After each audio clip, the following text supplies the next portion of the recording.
All right, let's try this one more time, right? Because, midway through, my washer decided to try to walk across, you know what I'm saying, the laundry room. Not a positive thing as far as stuff's concerned. It scared the shit out of me. It was boom, boom, boom, boom, boom, boom. It's like, man, listen, the cops at the fucking door. I got to go, right? Anyway, I got a video for y'all today about the COVID and what's going on and what's going to happen here in the next, 6 months or so. I think it's kind of important for y'all to understand exactly what's popping off because, like, there's going to be a lot of these parts of the country where they're basically going to write you the fuck off as a whole. And companies are literally going to leave because of this COVID shit. So let's have this conversation. We'll get to it. Let's rock.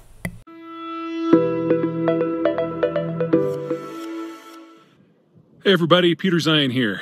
When I woke up, I was reasonably confident that the world wasn't going to end today, so I thought I would go hiking. And I'm coming to you from the slopes of Mount Lincoln. It's the Mosquito Range of central Colorado there behind me, and the headwaters of the Platte River. Hey, Nebraska. So, I wanted to do a quick COVID update. It's been a while, kind of 5 things going on. First, the good news, and honestly, the big takeaway is that the vaccines we have work. They are generating a 99% resistance to the thing, which is great. So we're seeing fewer and fewer and fewer people writ large in hospitals and certainly dying. That is until we consider the second factor. Until recently, with the alpha strain, we were fine. That was the one out of UK, or the original China strain. But now we've got these other strains. The beta one out of South Africa, the gamma one out of Brazil, and worst of all, the delta one out of India. Now, delta is probably the one you've been hearing the most about.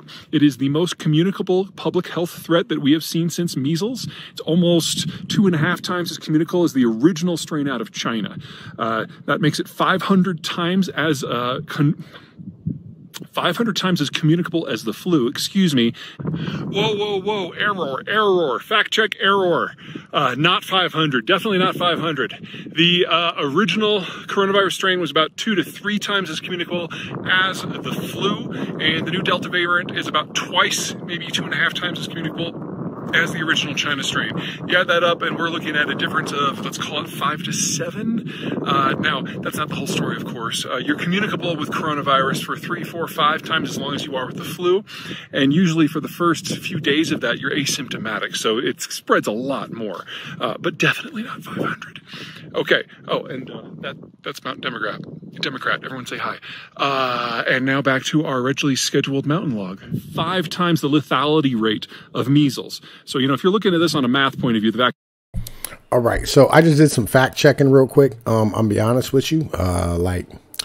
He's wrong. Measles is way more communicable than, even the Delta variant of COVID-19. I just wanted to put that out there as far as stuff's really concerned. And it is not more COVID. It's not more deadly than the measles. I just, wanted to put that out where, it needed to be. Vaccines are, obviously a no-brainer.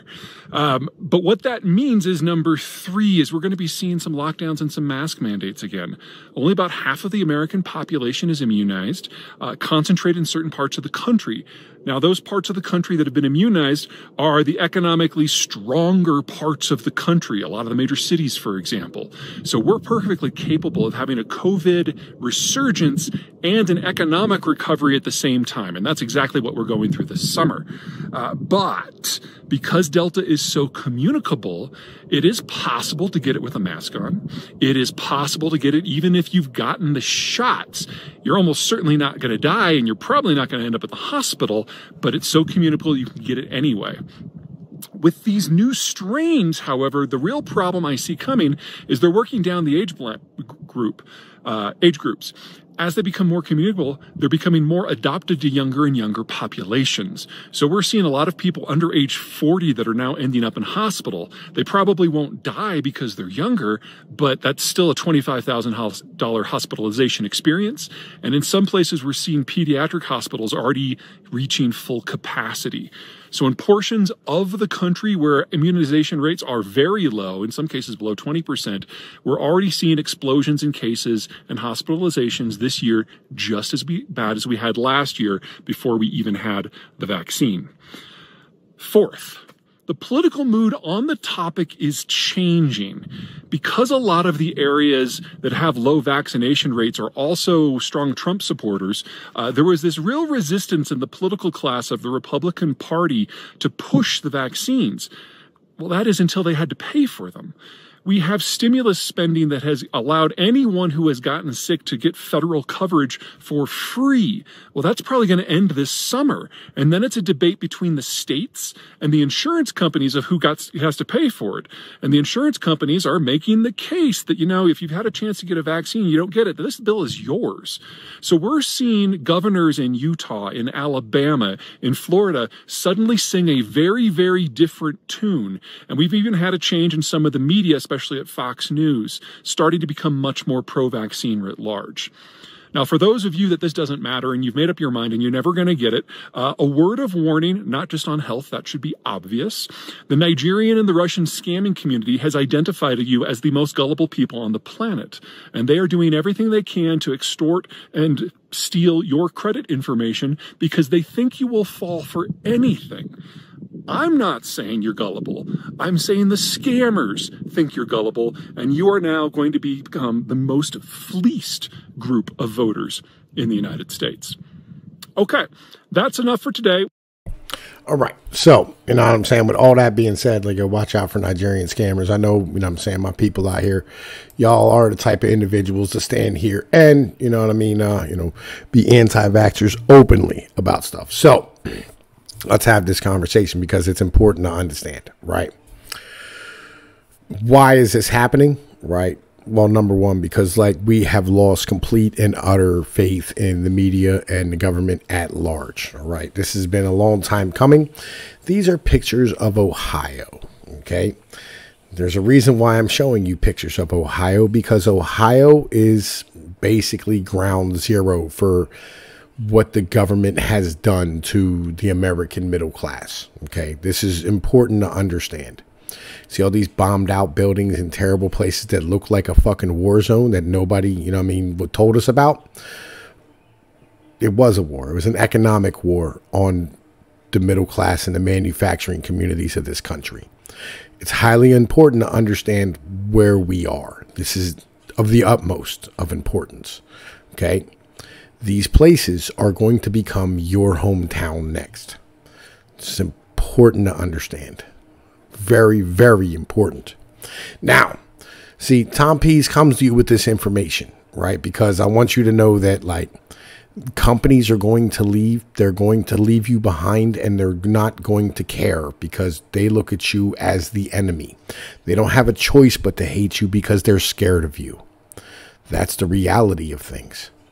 This is what's to come for you. Now, with that being said, there is some solutions out here on the fringes of things, and I'm going to show you one right now. The idea is that you use your votes to elect somebody to destroy this system and put in place one that works. But I'm going to let my man stand here and explain this to you because it's kind of important that you understand it and hear it from the horse's mouth. Orders to win in one step by doing one easy thing, one time. This is normally how an election is supposed to work, but there are elections and elections. The Americans of old, even if not always a virtuous community, were always a rowdy bunch, always spoiling for a fight, physical or political. A shortage of democratic energy was not a big problem of constitutional engineering. The problem was the reverse. There was too much energy, so any misfire could blow up the engine. The grill Americans of today just want to grill. They do not want to capture power. They just want to be left alone. They do not want to play at some Norman Rockwell painting. They just want to win. They need Tamarode, not the Sons of Liberty. They want to transfer power from the present dangerous clowns to some sane authority. They do not want to govern, they just want to be well governed.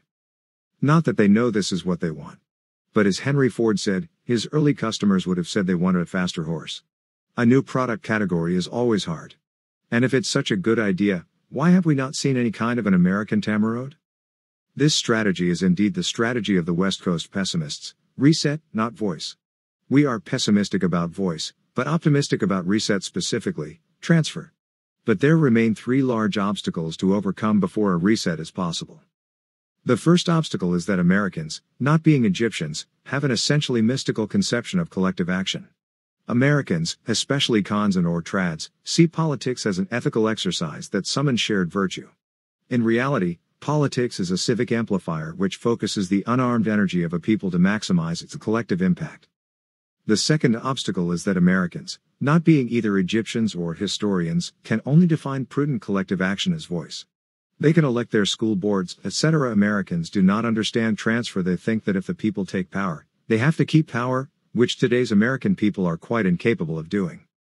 Americans see any form of reset as capture or revolution, the seizure of power by an organized rebellion which itself evolves into the new regime, like the National Socialist German Workers' Party or the Symbionese Liberation Army.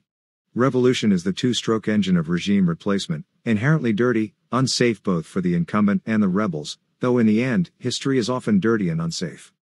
The third obstacle is that Americans, not being Egyptians, Burmese or Thais, have no military which knows how to govern its own country. Americans cannot exercise their popular sovereignty to transfer power to a new regime. They have no such institution. They have a plan A, but no plan B. All of these obstacles, the West Coast dissident asserts, are solvable. More important, they are solvable quite safely and legally under the present regime. While an American regime change is not ready to happen, it is ready to be made ready to happen, and there is no reason to delay this, since America gets weaker every day. Best of all these obstacles can be solved by the conservative and traditionalist intellectuals themselves. All they have to do is fall backward into the bathtub a few more times. It is not especially hard to understand why reset is better than voice, and transfer is the best kind of reset.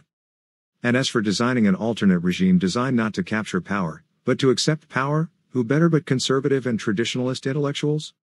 Needless to say, such a regime, which must actually be built, but which must be designed before it is built, has nothing to do with the old 20th century government. There is no reason for the new regime to share any architectural feature of the old. Why would it even have school boards? Not a rhetorical question. But do Americans, even American kulaks, even want to replace their government? No, of course they don't. They are sensible people. Sensible people don't waste their time on wanting anything impossible. Why would they? If they had a plan B, they might want a plan B, but since all they have is a plan A, all they want is a faster horse. Learned helplessness is reversible. Once there is a real platform for the rat to climb onto, he just has to be persuaded to do it. To solve our political problems, all we have to do is to build a platform and persuade enough Americans to climb onto it. Moreover, who is always trying to convince Americans, especially American kulaks, that all their political problems can be solved by voice, basically, by shouting louder? These very same political intellectuals, whose strategy for victory is to just make their voters angrier and more noisy. It certainly drives up their click rates. This is, in fact, the job of any pundit. Picture how much more intellectually exciting, even if the work was never used, as with most designs, we could make the job of designing the next regime, let alone of building it, at least to the point where it can be quickly and effectively activated by the popular will, ideally in an election. This work will take plenty of money and talent. This money and talent, right now, is invested in convincing grill Americans that they don't need to do any such work, since shouting more loudly at their local school board meetings will surely do the trick. This money and talent, right now, is objectively on the side of the gay incubus. Cream, sir? All right, so that's a lot to take in. I understand this. But knowing Tom Pease, you know Tom Pease has a plan, right? We always come with solutions in the end of the day, because I think it's important to come with solutions. If you don't want this to be your future, I think we need to have a conversation about a new fucking horse, or a better horse, a different horse altogether. We need a better mode of transportation, a better form of government. And I have the platform to start with. I've had this platform and we've promoted this platform before. It's called the Leave Me Alone Party. I've added some things to it. Gods, guns, and grills. Basic premise. You know what I mean? We want to keep it simple because we want dumb people to be able to understand this. We want them to be able to grasp what we're doing. But we want to be able to give the leaders involved the opportunity to be able to have as much leverage as possible to do what they need to do. The Leave Me Alone Party. Have your God, your guns, and your grill. Basic. Very simple. And accompanying all of this, encompassing all this, there we go, right, will be the opportunity for we can send somebody in who can destroy everything, break everything down, and replace the system into what it needs to be. There's step one. Spread the message far and wide. The leave me alone party. Gods, guns, and grills. Let's try it out. See how it works. Pass it around. See what motherfuckers think. This is an intellectual conversation. I don't want to be a leader. I'm not interested in any of the bullshit. I just want to give a solution, a secondary problem. And we need a starting place. Very basic. Holla at your boy. Tell me what you think in the comment section. You know I'm in the Discord. It is what it is. Peace be like one. Later.